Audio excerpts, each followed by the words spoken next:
Oh, balita ko, mahilig ka daw sa maalat. Hindi rin maganda ang sobra niyan. Narito po ang ilang signs na sobra-sobra ka na sa nakakain mong maalat. Game? Let's go! Okay, mahinig kang mabuti. Alam ko, merong mga magsasabi dyan sa inyo na kapag kayo ay nanghihina sa inyong mga ginagawang crash diets ay mag-electrolytes lang o kumain ng asin. Sinasabi ko po sa inyo, ang anumang sobra pwedeng maging masama sa inyong mga katawan. Ang sobrang asin ay pwedeng magdala sa inyo ng mas mataas na risk ng pagkakaroon ng high blood pressure na in turn ay pwede pong magdulot ng stroke at heart attack. Kaya naman, ang unang sign natin na sumusobra ka na sa asin, high blood pressure. Ang sobrang asin kasi ay magdodraw ng tubig kaya tataas din ang pressure sa loob ng blood vessels at ang ending high blood pressure.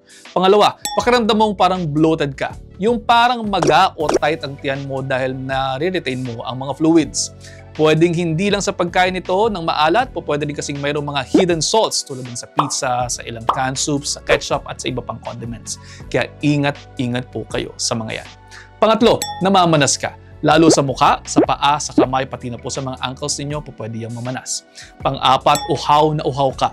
Although hindi naman ito solely due to sodium, pwede rin sa diabetes at iba pa, pero kasi ang sobrang pag-intake ng asin, pwede kayong makaramdam ng pagiging dehydrated. Yung sodium kasi, sabi ko nga sa inyo, magdodraw yan ng tubig, kaya feeling mo uhaw na uhaw ka. Panglima, dahil nagre-retain nga tayo ng tubig, pwede po tayong mag-gain ng ating mga timbang. Tandaan po natin na ang timbang natin ay composed ng bone, muscle, fat, and water. Kung magre-retain ka ng tubig, pwede kang mag-gain ng weight around 2 pounds in a day. Kapag kaganyan, baka galing sa sodium intake mo yan. Pang-anim, ihi ka ng ihi kasi nga gustong i-eliminate ng katawan mo ang sobra-sobrang tubig. Pang-pito, nahihirapan kang matulog at pang-walo, nanghihina ka dahil nauubusan ka ng tubig sa cells mo at pwede ka rin magkaroon ng madalas na pananakit ng ulo.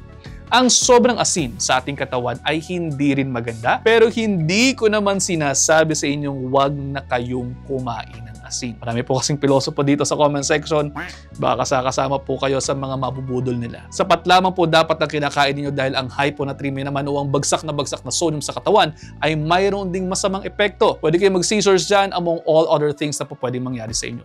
Pero ang sobrang asin, pwede talaga maging problema din. Pwede pong magdulot yan ng, again, high blood pressure na siyang magdudulot ng sakit sa puso o heart attack, stroke at heart failure. Pwede rin pong magdulot ng kidney disease at kidney stones yan. Kaya again, please lamang po bawasan ang inyong asin at huwag magpapaniwala sa mga fad dahil sa kinakailangan nyo dagdagan daw ng maraming asin. Narito lamang po ang ilang pamaraan para mabawasan ang asin. Fresh meats ang kainin kaysa sa packaged meats. Kung frozen o vegetables na bibili ninyo, iwasan ninyo yung mga may seasonings na o may mga sauces ng kasama. Basahing maigi ang food labels at i-check ang sodium content ng mga binibili ninyong pagkain. Kapag kakain kayo sa labas, i-request din ninyo na huwag masyadong lagyan ng asin ang pagkain ninyo. Mga simpleng bagay lamang po ito pero malaki-laki na rin ang may tutulong in the long run. At sana ay mayroon kayong natutunan na po pwede ninyong i-share sa inyong mga kaibigan. Kung meron man, yun na nga, pakishare na po ng video na to.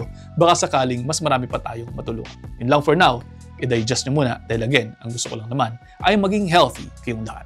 See you ulit next episode. Ingat.